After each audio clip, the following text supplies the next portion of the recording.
여러분 안녕하세요. 민도사와 함께하는 청년을 위한 교과 공부에 오신 모든 여러분들을 환영합니다. 환영합니다. 오늘도 여러분들과 함께하는 우리 김밥님과 함께 또 이번 주에 하게 돼서 참 좋습니다. 안녕하세요, 김밥입니다. 네, 반갑습니다. 자, 오늘은 8과입니다. 벌써 이제 8과니까 이제 13과까지 있는 이 교과가 거의 끝을 다가가고 있는데요. 네. 네, 지금 8과를 나가기 전에 우리 항상 했던 것처럼 지난주에 배웠던 것들 좀 복습해볼까요? 이 네. 키워드를 참고하셔도 참 도움 되겠죠? 되겠죠? 지난 6과에서 키워드에 나온 것처럼 성경을 읽을 때 올바로 해석해야 되는데 우리가 갖고 있는 어떤 프레임에 갇혀서 색안경을 끼고 바라봤을 때 올바로 해석을 할 수 없고 결국 말씀을 읽을 때는 말씀의 저자이신 원저자이신 성령 하나님의 인도하심과 지도하심을 받고 읽을 때에 해석할 때에 올바로 해석할 수 있다. 그 내용을 우리가 함께 네. 살펴봤었고요. 맞습니다. 지난주였던 7과에서는 성경이 어떤 목적을 갖고 쓰였는가, 어떤 번역본 이런 것들이 있는지, 또 우리가 어떻게 단어, 문맥 이런 것들을 살펴서 주의해서 읽어야 하는지 그런 것들 함께 살펴봤었고요. 네, 결국 맞습니다. 이 7과에서 살펴봤던 것도 결국은 6과와 연결돼서 맞아요. 올바로 해석하기 위해서 우리가 이러이러한 것들을 주의해서 봐야 하겠다라는 것들을 한번 생각해 봤던 시간이었습니다. 네, 맞습니다. 우리 6과에 이어서 계속해서 올바른 해석을 위해서 어떤 것들의 도움이 필요한가에 대해 계속해서 살펴보고 있었고요. 네. 특별히 오늘은 8과 창조, 성경의 토대를 이루는 창세기 1인데요. 1이 있다는 건 2도 있다는 거잖아요. 그래서 창세기에 대해서 아마 이번 과와 다음 과까지 함께 다루게 될 것 같아요. 네. 자, 일단 함께 가봅시다. 자, 독서과제, 대학생이라면 독서과제를 우리가 떼어놓을 수 없는데, 네. 독서과제를 위해서 책을 읽어야 하고 독서 리포트를 써야 되는데, 시간이 부족할 때, 우리는 어떻게 보통 하시나요? 네. 제가 한 주 전까지만 해도 제 이야기였던 네. 시간이 많이 부족하죠. 책 교수님들이 이제 마치 자기 수업만 듣는 것처럼 맞아요. 과제를 내시니까. 항상. 네. 그럴 때 다 읽을 수 없으니까. 네. 다 읽으면 좋지만 그래서 우리가 목차를 참고해서 책의 음, 흐름이 대충 이렇구나. 네, 이렇게 맞아요. 목차. 흘러가는구나를 살펴보고 서문을 통해서 책에서 이런 말을 하려고 하는구나. 네. 이런 것들을 함께 살펴보기도 하고 각 챕터의 장별로 이 장에서 무슨 말을 하겠구나 하는 것을 또 각 장의 첫 부분을 통해서 네. 살펴보기도 하고 또 이 작게는 이 문단별로도 있지 않습니까? 각 네. 문단별로도 이 문단에서 무슨 말을 하겠다 하는 게 이제 결국 첫 번째 문장을 보면 잘 나오는 것이죠. 이런 것들 때문에 결국 제 기억에는 수능 영어 공부할 때도 네, 맞아요. 지문에서 결국 이 지문에서 하고자 하는 말이 뭐냐? 첫 번째 문장을 보면 맞아요. 주로 맞아요. 주제가 맞아요. 나온다. 처음과 마지막이 그래서 이 서론과 결론이란 말이 괜히 있는 게 아닌 것 맞아요. 같아요. 많이 들었던 것 같아요. 저도 개인적으로 책을 볼 때 시간이 부족하면은 그 문단에서 처음 문장 읽고 끝 문장만 읽어요. 네. 그 중간은 그거에 대한 부연 설명이라고 생각하기 때문에 그러는데, 네. 그러니까 우리가 좀 처음 부분들과 마지막 부분이 중요한 건데, 특별히 처음에 대해서 좀 주목을 하고 싶어요. 네. 처음이 매우 중요하고, 책에 있어서도 처음은 기초공사나 추측돌과 같이 그 책의 전반적인 그러한 사상이나 뭐랄까 방향들을 제시해 주는 것이기 때문에 네. 굉장히 중요하다는 것이죠. 마찬가지로 성경의 첫 책인 창세기의 초반 이야기, 네. 첫 책 창세기, 그리고 그 창세기의 초반 이야기는 성경의 굉장한 중요한 토대를 제공한다라고 얘기해요. 네. 성경의 주요한 가르침과 교리의 기원이 그 장들에 있다고 하는데요. 자, 가보면서 우리 한번 깨닫기를 한번 가봅시다. 깨닫기. 어떤 거를 우리가 깨달을 수 있을까요? 자, 여기 처음 있는 성경절 한번 읽어주시겠어요? 태초에 하나님이 천지를 창조하시니라. 네, 태초에 하나님이 천지를 창조하시냐. 우리가 참 잘 알고 있는 말씀인데요. 네. 성경은 우리가 과거 어느 시점에 하나님께서 우리를 창조하셨기 때문에 우리가 존재한다라고 얘기하고 있죠. 근데 이거는 지금 우리가 학교에서 배우는 거랑 되게 달라요. 현대 과학의 모델들은 어떻게 배우고 있죠? 이 찰스 다윈이 네, 다윈, 주창한 종의 기원. 네, 진화론을 맞아요. 기반으로 이제 공부를 하고 있죠. 네, 진화되었다라고 얘기하는데 결국 진화론은 궁극적인 목적이나 의도된 방향이 없이 우연히 생겨났다. 아메바가 갑자기 네, 이렇게 맞아요. 우연히 진화했다라는 것과 성경의 가르침은 되게 많이 다르다는 거죠. 네. 근데 성경을 우리가 보면서 하나님이 창조했는데 뭔가 우리가 만들 때에 뭔가 만들기 위해서는 그 만드는 목적이 있지 않습니까? 네. 우리가 사소한 것들을 만들더라도 어린이반에서 어린이들과 무슨 장난감이나 뭐 종이접기 같은 걸 하더라도 그 아이들에게 즐거움을 주기 위해서 만드는 것처럼 뭘 만든다는 거에서 항상 목적이 있어요. 네. 아마 그 만들었다 아니면 자연이 우연히 생겼다라는 것에는 그 존재에 대한 목적의 유무도 결정되는 것 같기도 해요. 네. 일단 우리는 성경에 대해서 먼저 배워볼 건데 창세기 1장 1절처럼 하나님이 창조하셨다고 했는데 네. 그렇다면 우리를 창조하신 하나님은 어떤 하나님인가? 라는 질문을 한번 해보겠습니다. 네. 어떤 하나님일까요? 태초에 하나님이 천지를 창조하셨다. 결국 이 온 우주 만물을 만드셨다라는 것인데 네. 저는 개인적으로 전능하신 하나님을 또 생각해 볼 수 있지 않을까. 전능하신 다 하나님. 만드셨으니까. 모든 걸 할 수 있는 가능하신 분. 음. 맞습니다. 좋습니다. 우리 그럼 성경은 창조하신 하나님에 대해서 어떻게 말하는지 한번 밑에 있는 성경절 한번 읽어주세요. 네. 태초에 말씀이 계셨습니다. 그 말씀은 하나님과 함께 계셨고 그 말씀은 하나님이셨습니다. 그분은 태초에 하나님과 함께 계셨습니다. 모든 것이 그분을 통해 지음받았으며 그분 없이 된 것은 아무것도 없었습니다.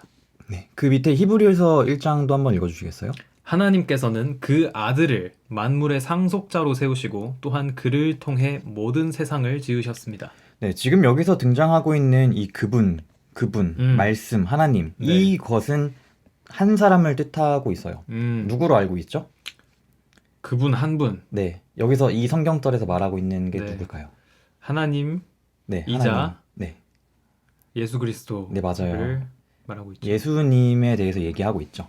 그러니까 성경은 예수님께서 이 세상을 창조했다라고 말하고 있는 것이죠. 네. 그리고 우리가 잘 알고 있는 것처럼 이 세상을 창조하셨다고 하는 그 예수님이 사복음서에서 보면 어떤 네, 십자가에 달려서 십자가에 달려가서 돌아가셨다는 것이죠. 창조하신 그분이 십자가에서 돌아가셨다라는 사실은 우리에게 어떤 의미를 좀 부여하고 있을까요? 좀 생각나는 게 있으신가요? 진화론자들이나 세상의 다른 이제 창조론이 아닌 다른 입장들을 가지고 있는 분들은 그런 이야기를 많이 하잖아요. 창조주가 있어도 지금 이 세상은 창조해 놓고 팔짱 끼고 뒤돌아서 네. 아무것도 개입하지 않는 그런 신이다. 그렇게 이야기들을 많이 하는데 우리가 이 창조주이신 예수 그리스도께서 또 십자가에 달려서 인류를 구원하시기 위해서 죽었다라는 것을 생각할 때는 그렇지 않다라는 걸 생각할 수 있는 것이죠. 맞아요. 만드신 분께서 여전히 인류를 위해 개입하시고 중보하시고 구원을 위해 목숨을 바치셨다라는 맞아요. 사실은 만드시고 그냥 가만히 내버려 두시는 것이 아니라 늘 케어하시고 사랑하신다는 사실을 우리가 네, 맞습니다. 생각나게 하는 것 같습니다. 너무 좋은 코멘트 감사합니다. 우리 진짜 마찬가지로 태초에 예수님이 모든 것을 만들었다면은 그분이 창조주인데 그분이 그 창조주의 창조물, 피조물들에게 생긴 문제를 해결하신다라는 것은 그분이 시작한 창조의 일을 책임지고 마치시는 분이시구나 네. 라는 것에 대한 확신을 가질 수 있고 우리의 삶이 조금 더 희망과 소망 가운데서 살 수 있지 않을까 싶어요. 네. 지난주에 우리가 성경의 단어 배우면서 헤세드라는 단어 배우지 않았습니까? 네, 헤세드. 헤세드가 굉장히 깊은 하나님의 언약적이고 하나님께서 우리 창조물들과 하나님 다른 삼위의 하나님들과의 관계에 있어서 정말 영원한 그러한 사랑을 베풀어주는 신실한 네. 태도에 대해서 얘기했었던 건데 그 헤세드라는 관점을 빗대어 봤을 때 하나님과 이 예수님의 이 품성은 우리에 대해서 진짜 끊임없이 사랑을 주시고 책임지시는 분이구나 네. 라는 생각이 좀 드네요. 네. 자, 그럼 밑에 있는 또 하나 이 사진이 보이죠? 이 사진 혹시 이렇게 생긴 칼 같은 거 보신 적 있으세요? 네, 맥가이버 칼이죠. 네, 맥가이버 칼이라고 하는데 특별히 여기 중간에 보이는 이 스위스 네. 국기처럼 보이는 이 모양은요. 맥가이버 칼로 되게 유명한 빅토리 눅스라는 브랜드의 칼입니다. 이게 그러면 이 스위스 국기 그려진 거는 다 네, 빅토리 녹스. 네, 스위스 회사예요. 그래서 그 국기를 그렇군요. 이렇게 쓴 것 같은데 혹시 AS 같은 거 받으면서 네. 좀 살면서 AS를 받아본 경험이나 받아야 됐었는데 못 받아서 고생했던 경험이 혹시 있으신가요? AS를 제가 휴대폰을 쓸 때 한번 떨어뜨려서 액정이 깨진 적이 있는데 네. 그때는 우리 대한민국의 대표 기업 샘성. 삼성. 거기서는 이제 잘 해주더라고요. 거기 맞아요. 워낙 삼성 서비스 정말 센터가 좋아요. 좋아가지고 잘 해줬고, 네, 잘 못 받은 기억은 없네요. 우리 네. 민도사님. 저는 아시겠지만 제가 작년 9월 20일에 정확히 기억해요. 아이폰 11이 첫 출시했던 그날 아이폰을 받아서 사용하고 있었는데 네. 한 달이 채 되지 않았죠. 근데 제가 밖에 태풍처럼 강하게 바람과 비가 내리는데 그걸 동영상 찍고 싶어서 찍다가 떨어뜨려서 아이고. 와장창 깨졌죠. 그래서 다행히 근데 애플케어를 가입할 수 있는 시기여서 그날 바로 가입해서 그 다음날 가서 고쳤던 것 같아요. 정말 그때 심장이 철컥했는데 마음도 와장창. 네, 만약에 그때 애플케어 가입할 수 있는 기간이 지났다면 저는 아마 몇백 불을 내서 고칠 수 있었겠죠. 네. 그랬던 경험이 있는데 사실은 칼 같은 것은요 빨리 닳게 만들어야 다시 사잖아요. 네. 그러면은 칼 회사 입장으로서는 튼튼한 것도 강조해야 되는 것도 좋겠지만 빨리 닳게 만들어야지 또 재구매를 하고 좋을 텐데. 그쵸. 액정도 적당히 떨어뜨리면 좀 깨지게 만들어야. 맞아요. 그래서 막 보통 보증기한도 2년, 3년 이렇게 하잖아요. 그쵸. 근데 빅토리눅스의 AS는요 평생이라고 합니다. 평생 동안 AS를 한대요. 이거 굉장히 칼을 만드는 이 회사로서는 굉장히 큰 리스크일 수 있는데 진짜 우리가 장인 정신을 가지고 우리가 만든 그 마스터피스를 팔았기 때문에 책임지고 우리가 하겠다라고 얘기하는 거죠. 제품에 자부심이 있는 거군요. 그렇죠. 제품에 대한 엄청난 자부심이 있는 거죠. 사실 예수님의 모습이 이런 것과 조금 비슷하게 생각하면은 비슷하지 않을까. 당신이 만드신 마스터피스, 그 걸작품이 망가진다면 내가 책임지고 고쳐줄게 라는 그러한 메시지를 주지 않을까. 근데 빅토리눅스는 뭐 세상이 끝나면 끝날 회사지만 네, 그쵸. 예수님은 영원히 영원히 망하지 망하지 않는 영원히 AS를 쳐주는 그러한 엄청난 우주의 조물주시죠. 감동이 있네요. 네. 그렇다면 만물과 마지막 질문, 인류가 하나님에 의해 창조됐다 라고 생각하지 않는다면 우리가 어떻게 좀 세상이 이렇게 변할까요? 이 진화론의 이 기저 사상은 결국 약육강식, 적자 생존 이런 거 아니겠습니까? 맞습니다. 내가 이 다른 사람들 다 짓밟고 일어서야 살아남을 수 있고 그게 맞아요. 이 세상을 움직이는 원리라고 설명을 하는 것인데 점점 더 피폐해질 수밖에 없고 맞아요. 파괴될 수밖에 없는 사상인 거죠. 맞아요. 뭔가 내가 내 인생 스스로 책임지지 못하면은 아무도 나를 챙겨주지 못할 것 같은. 네, 진짜 독고다이라는 표현 있잖아요. 그러니까 내가 스스로 하지 못하면은 아무도 날 도와주지 못한다. 네. 뭐 그런 굉장히 삶에 있어서 희망들을 많이 못 보고 좌절하게 되는 경험이 있는 것 같아요. 내가 내 주변에 갑자기 어느 날 생각했는데 날 도와줄 수 있는 사람이 아무도 없다. 라고 생각한다면 되게 뭔가 회의감이 들고 힘들지 않을까 싶은 생각이 들어요.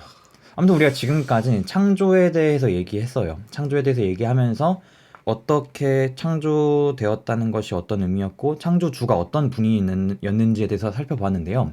지금 우리가 이만큼 우리가 창조되었다 그리고 창조되지 않았다 라는 것의 차이가 되게 크다라는 걸 지금 알게 됐어요. 그렇다면은 우리가 창조와 관련해서 특별히 우리가 기억해야 되는 것들이 무엇이 있는지 오늘 4가지를 좀 살펴보고 싶어요. 함께 살펴볼까요? 첫 번째는 창조의 하루입니다. 창조의 하루. 성경절 한번 읽어주세요. 하나님이 그 빛을 낮이라 부르시고 그 어둠을 밤이라 부르셨습니다. 저녁이 되고 아침이 되니 첫째 날이었습니다. 네, 빛을 낮이라 부르시고 어둠을 밤이라 부르셨다. 그러니까 이것은 지금 그 하나님이 창조하실 때 하루하루마다 창조하셨던 그런 얘기를 하고 있는 건데 특별히 이거는 첫날 빛을 창조하신 이 날이죠. 사실 많은 진화론자들이나 성경을 비평하는 사람들은 어떻게 세상이 6일 만에 만들어지냐 이것은 비유다 뭐 하루가 1억 년이었다, 10억 년이었다 이런 식으로 확장하는 경우도 있는데요. 그쵸. 심지어 기독교인들조차도 그렇게 많이 생각해요. 점진적 창조론, 맞아요. 진화적 창조론 이런 네, 이론들이 또 있더라고요. 맞아요. 문자적이 아니라 조금 상징적이고 그런 부분들로 많이 생각하는 경우가 네. 있더라고요. 그러니까 창조에 대한 기간을 비유나 신화로 보는 경향들, 그러한 경향들은요, 생명 탄생을 위해서 긴 세월이 필요하다는 진화론에 근거해서 생겨났다라고 얘기해요. 여기서 결국 드는 생각은 결국 이 창조론을 이해하려고 하는 사람들이 네. 자신들이 가지고 있는 이 프레임, 결국 이 인간의 프레임 안에 이 하나님의 맞아요. 창조 설화를 끼워 맞추는 거죠. 맞춰서 이제 이해하려고 하는 그런 노력 때문에 이런 것들이 생기지 않았나 생각을 하게 되네요. 맞아요. 우리가 육가에서 배웠던 것처럼 우리의 프레임이 그렇게 좀 성경을 맞춰서 이해하게 하려고 네. 하는 것 같아요. 근데 성경에서는 분명하게 하루하루 단위의 창조를 얘기해요. 성경에서 날, 데이, 원 데이를 뜻하는 그런 히브리어는 욤인데요. 네. 이거는 제가 20살 때부터 뭐 기본 교리나 율법서 같은 거 들으면서 맨날 몇 번을 기억해서 지금도 잘 기억 남는데, 하루 24시간을 의미한다 라고 얘기하고요. 그리고 여기 창세기 1장 5절에 나와 있던 것처럼 저녁이 되고 아침이 되니라고 했잖아요. 네. 저녁과 아침이 단수예요. 단수. 단수로서 한 번의 저녁과 아침, 그러니까 하루라는 그런 문자적인 의미를 가지고 있다는 거죠. 네. 성경은 분명하게 하루 단위의 창조를 얘기한다는 것을 우리 첫 번째로 기억해야 될 것 같아요. 네. 두 번째는요, 창조와 안식일인데요. 안식일. 한번 그 밑에 성경절 한번 읽어주시겠어요? 하나님은 그 하시던 일을 일곱째 날에 다 마치셨습니다. 그리고 그 하시던 모든 일을 마치고 일곱째 날에 쉬셨습니다. 하나님께서 일곱째 날을 복 주시고 거룩하게 하셨습니다. 네, 1년은 지구가 해를 도는 걸로 기준이 되고, 네. 한 달은 달이 지구를 도는 걸로 기준이 된다면 일주일의 기원은 무엇인가? 바로 여기서 나왔죠. 네. 이렇게 일곱째 날, 6일째까지 창조하시고 일곱째 날에 이렇게 쉬시는 모습이 있는데, 이 안식일이란 것이 어떤 의미냐면요. 하나님이 안식일을 제정하시면서 성경 전체에서 모든 인류와 영원한 언약의 징표로 제정하셨다라고 얘기하고 있어요. 모든 인류와 내가 창조주야, 내가 너의 구원자야 라는 것에 대한 영원한 징표와 인으로서 삼으신 것이 바로 창조의 기념일이었던 안식일이라고 네. 합니다. 그래서 안식일은 사실 유일하게 날 중에서 네. 복을 받고 거룩하게 되었고, 특별히 하나님이 쉬시면서 그 창조물들과 함께 시간과 교제를 하는 그런 굉장히 중요한 날이라고 우리가 알 수 있죠. 창조하신 다른 날들 또한 좋았더라는 있어도 복 네. 주고 거룩하게 하신 날은 맞아요. 안식일밖에 없는 거군요. 모든 날이 좋았지만 그날은 진짜 특별했던 날이었네요. 복 주고 거룩하게 하신. 네. 근데 만약에 안식일을 바꾸려는 시도들이 있다면 이 안식일에 대해서 창조의 기념일이었던 안식일을, 창조와 구원의 기념일인 안식일을 바꾸려는 시도가 있다면 이것이 어떤 의미일까요? 그리고 이것이 어떤 것들을 위협할까요, 우리에게? 안식일을 생각할 때마다 우리가 결국 이 예배에 대해서 생각하게 되는데, 안식일, 우리가 결국 이 복 주시고 거룩하게 하신 날을 기억하고 지킨다는 게 나를 만드신 하나님께 예배드린다라는 의미이지 않겠습니까? 맞아요. 창조주 하나님. 네, 그렇죠. 그런 나를 바꾼다라고 하는 것은 결국 참 하나님을 참된 방법으로 예배하지 못하게 하는 것을 뜻하지 않을까. 결국은 이 참된 하나님을 참되게 예배하는 방법으로부터 벗어나서 다른 누군가를 다른 방법으로 섬기게 된다는 것이죠. 그것이 우리 재림 성도들은 그것이 이제 마지막 때에 하나님의 인과 짐승의 표로 구분되어서 일요일 예배, 숭배가 그 역할을, 또 짐승의 권세와 법왕권과 함께 그 일을 이루어 나갈 것이라고 우리는 믿고 또 준비하고 있는 것이죠. 네, 맞아요. 그거 진짜 좋은 말 같습니다. 우리가 사람이라는 게 육체적으로도 그렇고 정신적으로도 그렇고 뭔가 부족하고 결핍이 있다. 그러면 어떻게든 채우려고 본능적으로 움직이는 것 같아요. 그쵸. 근데 그것처럼 우리가 신앙이란 것도 하나님이 없다면, 창조주에 대한 개념이 없다면 다른 것이 들어오는 게 너무 자연스러운 것이었고, 그렇게 되면서 참된 예배와 참된 예배의 대상을 우리가 구분하지 못한다. 라는 우리가 그런 것들을 좀 정리할 수 있을 것 같아요. 그래서 네. 안식일이라는 것이 굉장히 중요한 개념이구나 라는 것이고, 그것을 우리 창세기 초반부에 우리에게 주시면서 특별한 이 날을 기념하라고 하신 것을 다시 한번 상기할 수 있는 것 같습니다. 네. 그 다음은 창조와 결혼인데요. 그 밑에 있는 성경절 한번 읽어주시겠어요?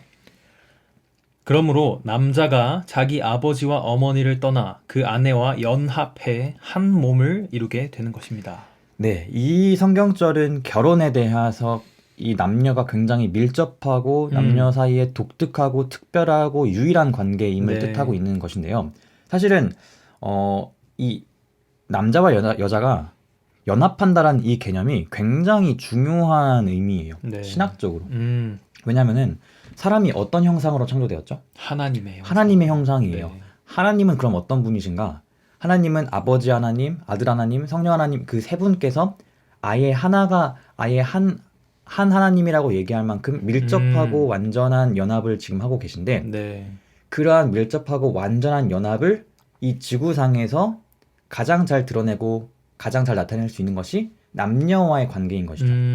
그 세 분의 하나님이 완전한 사랑으로 연합되신 것처럼 남자와 여자의 관계도 그러한 동일한 개념과 동일한 사랑의 관계로서 하나 되는 경험을 해야 하는 신성한 관계라는 것이죠. 네. 그래서 하나님의 형상으로 창조된 우리는 결혼 관계를 통해서 사랑의 관계로 맺어진 아버지, 아들, 성령 하나님의 하나됨, 삼위일체, 트리니티를 나타낼 수 있는 굉장히 신성한 관계라는 네.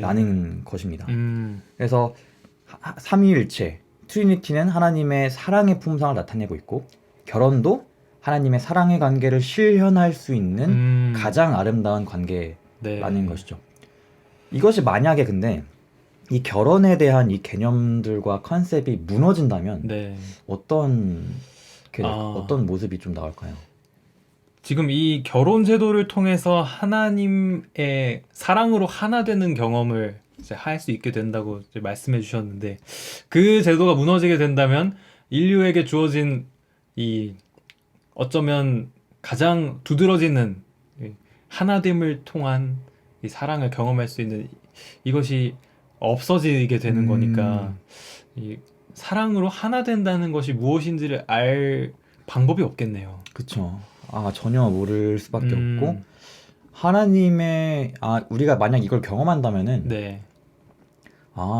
하나님이 이렇게 연합하고 계시구나, 이렇게 밀접하고 이렇게 친밀하고 가까운 관계로서 하나의 목적과 품성을 가지고 살아 계시는구나, 그 하나님이 우리를 사랑하시는구나 라는 걸 이해할 수 있을 텐데, 네. 그것이 없다면은 하나님에 대한 이해부터도 어떻게 하나님이 연합이라는 것이 뭔지도 잘 경험해보지 못하니까 그쵸. 그럴 수 있는 것 같아요.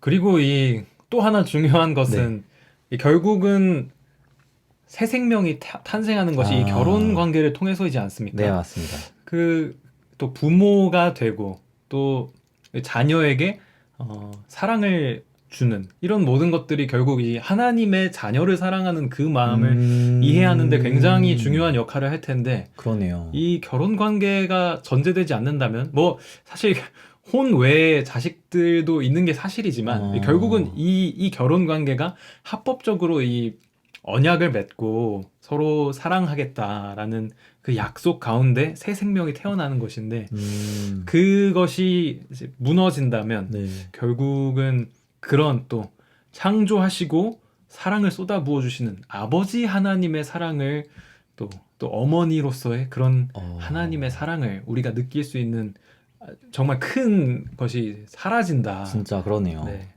그러니까 결국은 남녀와의 결혼이 정말 사랑으로 연합되는 관계인데, 그 사랑으로 연합된 그 관계에서 생겨나게 된 아이, 그 자녀도 그 자녀의 관계를 통해서도 또 하나님의 사랑을 다시 배우는, 그쵸. 이게 사랑이 사랑을 낳는 그런 모습을 보면서 정말 이게 아름다운 관계로 만들어졌구나 라는 걸 다시 한번 좀 느낄 수 있는 것 같습니다. 자, 그럼 우리가 결혼에 대해서도 봤고요. 네 번째는요.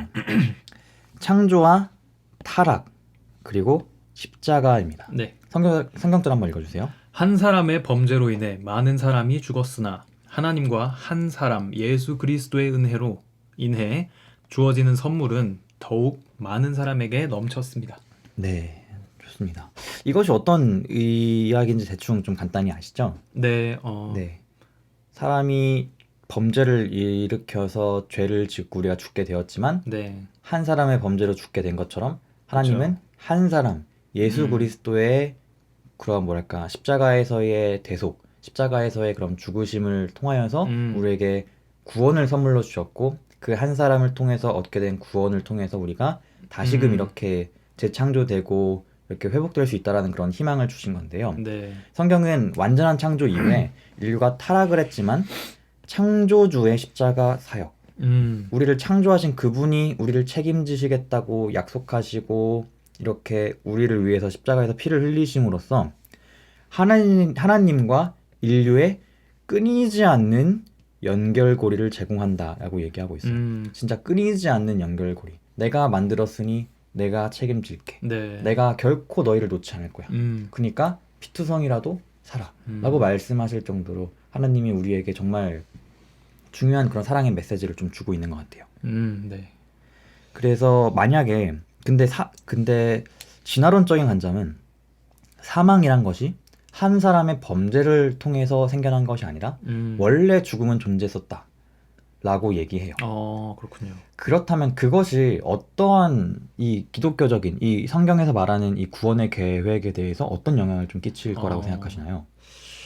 이 예수님께서 인류를 위해 돌아가신 것이 죄의 문제로 인해 우리에게 사망이 음, 생겼기 때문에 그것을 해결하려고 오신 것인데, 그런데 범죄와 관계없이 한 사람의 범죄와 관계없이 그것이 음, 이미 이전부터 있었다면 예수님의 그 구속의 의미가 상당히 맞아요. 저해되는. 그럼 음, 예수님이 굳이 왜 맞아요. 이미 죽음이 있었다면 그것을 위해 오신 것이라고 할 수가 없는데, 이 네, 논리에 굉장히 심각한 결함이 생겨버리겠네요. 맞아요. 죽음이 죄 때문이 아니었다면 그렇다면은 예수님도 필요 없었던 거죠. 그냥 음, 우리 죽음이 원래 있었던 거면은 예수님이 죽음을 해결하실 필요도 없는 것이고 네, 그분이 죽음을 만든 것이 뭐랄까 죽음을 우리에게 허락하신 게 아니라면 원래 음, 있었던 거라면 우리가 그냥 죽는 게 당연했겠지만 음,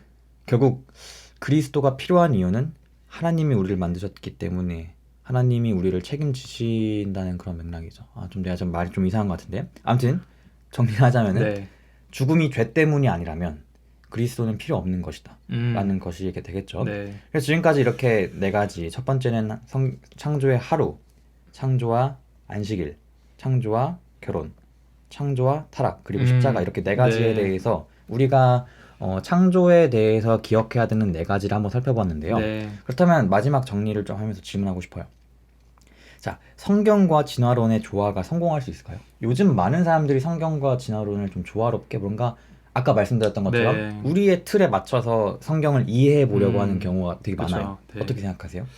뭐, 여러 시도들이 있고, 이 문제에 굉장히 많은 연구를 한 분들이 많이 계신 걸로 알고 있는데, 제가 뭐, 그분들을 뭐, 뭐라고 할 수 있을 만큼 아는 게 많은 것도 아니지만, 네. 결국은 인간의 이해의 틀 안에서 이 창조를 이해하려고 하는 시도들이다 보니까, 어, 완벽하게 맞아떨어질 수가 없는 부분이 많고, 음, 논리적으로도 뭐 과학적으로도 빈약한 부분들이 많을 것이고, 네. 결국은 말씀을 말씀으로 받아들이지 못한 이런 여러 시도들이 음, 진리를 진리되지 못하게 하는 결과를 낳지 않나. 이렇게 음, 좋아하기 상당히 쉽지 않을 것이라고 생각을 네. 하게 됩니다. 그러니까 얘기를 들어보면서 좋아한다는 것이 불가능하다는 생각이 들어요. 음, 그러니까 성경의 창조론을 아예 완전히 성경의 그 자체로 믿든지 네, 그렇지 않고 애매하게 믿는 건 없다고 생각해요. 음, 애매하게 믿는 거는 진화론을 믿는 거랑 마찬가지라고 생각하고 그쵸.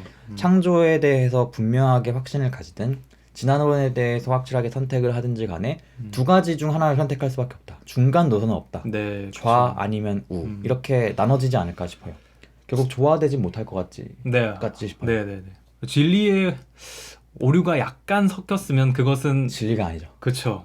약간의, 1%라도 네, 네, 대부분의 진리가 아니라 그냥 진리가 아닌 것이 네, 되어버린 거기 맞아요. 때문에, 네. 맞습니다. 그럼 그 다음 질문을 볼까요? 왜 창조의 실제성을 이해하는 것이 성경 전체를 이해하는 데에 필수적일까? 라는 질문이에요. 왜 창조의 실제적인 그런 실제성을 이해하는 것이 정말 중요할까요? 이 사람이 지금 성경의 토대를 이루는 것이 창세기라고 하면서 창조에 대해서 얘기하고 있는데 네. 왜 창조라는 것을 이해하고 그것에 대한 실제성을 받아들이는 것이 중요할까요? 결국은 성경 전체에서 하고자 하는 말이 이 잃어버린 바 된 인류를 구원하신 하나님의 사랑에 대해서 이야기를 하는 것인데, 그런데 이 창조의 이야기에 대해서 부정하게 된다면, 나를 사랑하셔서 나를 위해서 돌아가시긴 하셨는데 나랑 별로 관련은 없는 분이 그렇게 맞아요. 해버린 게 되는 것이죠. 그래서 이 성경 전체를 잘 이해하고 하나님의 사랑을 더 깊이 이해하기 위해서는 그분이 나를 만드신 분이고 여전히 나를 사랑하셔서 함께하는 분이시라는 사실을 이해하고 또 받아들이는 것이 그런 의미에서 굉장히 중요할 것이라고 생각을 합니다. 맞습니다. 아까 말씀드렸던 것처럼 창조가 없다면, 하나님이 우리에게 창조하시지 않았다면, 우리를 창조하지 않으셨다면 그리스도도 필요 없는 것이 되고 성경도 의미가 없는 책이 될 거라고 네. 생각해요. 그래서 창조의 실제성을 이해하는 것이 굉장히 중요하다라는 것을 우리가 다시 한번 새롭게 깨닫게 됩니다. 자, 그래서 우리 행하기에서는 저자가 어떻게 얘기하냐면요. 타락 이전에 주어진 안식일, 결혼, 그런 것들에 대한 신성성을 옹호하기로 결심한다라고 얘기를 하고 있어요. 그래서 네. 우리가 아까 얘기했던 그런 성경에서 말하는 창조에 관련된 알아야 되는 부분들을 잘 마음 가운데에 가지고 살아가기를 바란다 라는 그런 결론을 좀 내리는 것 같아요. 마지막으로 결론 한번 좀 읽어주시겠어요? 창세기는 시작의 책으로서 이후의 성경 내용을 이해하는 데 중요한 실마리를 제공합니다. 무엇보다 창조와 타락 그리고 십자가는 구속의 역사를 구성하는 필연적인 요소이기 때문에 창조의 실제성을 부인할 때 성경의 근간은 무너질 수밖에 없습니다. 네, 맞습니다. 창조에 대한 창세기의 이해가 부인되어지기 시작하면은 성경의 근간이 무너진다라고 얘기하는 것이죠. 지금까지 우리가 8과 창조, 성경의 토대를 이루는 창세기 1편을 배웠는데요. 네. 우리가 올바른 해석을 위해서 다양하게 우리가 참고해야 되는 것들을 지난 시간에 배웠다면은 창세기에 등장하는 창조, 그 부분에 대해서 지금 우리가 배우면서 이 창조라는 것이 얼마나 중요한 것이고 그것을 받아들이는 것이 얼마나 중요한지에 대해서 많이 배웠던 것 같아요. 네. 만약에 받아들이지 않는다면은 우리가 연구하는 성경의 그러한 노력들과 연구 같은 것들이 무의미하게 될 만큼 네. 굉장히 중요하다라는 얘기를 많이 한 것 같은데 오늘 어떻게 좀 같이 공부하면서 어떠셨는지? 네, 저희 지금 같이 공부하는 교과가 성경 해석학 맞나요? 네, 맞아요. 네, 성경 해석학이지 않습니까? 성경을 어떻게 읽고 해석할 것이냐에 대한 이야기인데 결국은 성경이 하나님에 대해서 이야기하는 것이기 때문에 하나님이 어떤 분이신지를 아는 것이 굉장히 중요할 것이고, 그 하나님에 대해서 이야기할 때 빠질 수 없는 부분이 우리를 만드신 창조주 하나님으로서의 하나님의 모습일 텐데, 오늘 공부를 통해서 하나님께서 그냥 뭐 계신 분이 아니고 또 창조해놓고 손 놓고 계신 분도 아니고 우리를 만드셨을 뿐 아니라 구원하시기 위해 또 돌아가신 그런 분이라는 사실 다시 한번 또 생각하면서 마음속에 감동이 있는 귀한 시간이었던 것 같습니다. 네, 감사합니다. 우리가 여기 듣고 계신 모든 분들도 창조라는 것에 대해서 우리의 프레임으로 받아들이려고 하지 마시고 성경이 말하는 그 자체 그대로 받아들이기로 결심한다면은 우리의 삶이 조금 더 변화하고 우리의 삶이 조금 더 하나님이 우리를 창조하신 그 목적을 회복해 나갈 수 있는 데 도움이 될 것 같아요. 그럼 지금까지 여러분 함께 해주셔서 감사하고 함께 기도하고 마치겠습니다. 사랑하는 하나님, 창조라는 것이 얼마나 우리에게 중요한지 배웠습니다. 우리가 성경의 토대를 이루는 이 창세기의 창조 이야기를 우리 삶에 기억하고 살아가며 우리가 우리를 창조하신 그 목적을 우리 삶에서 회복해 나갈 수 있는 저희 모두가 될 수 있도록 도와주세요. 네. 예수님의 이름으로 기도합니다. 네.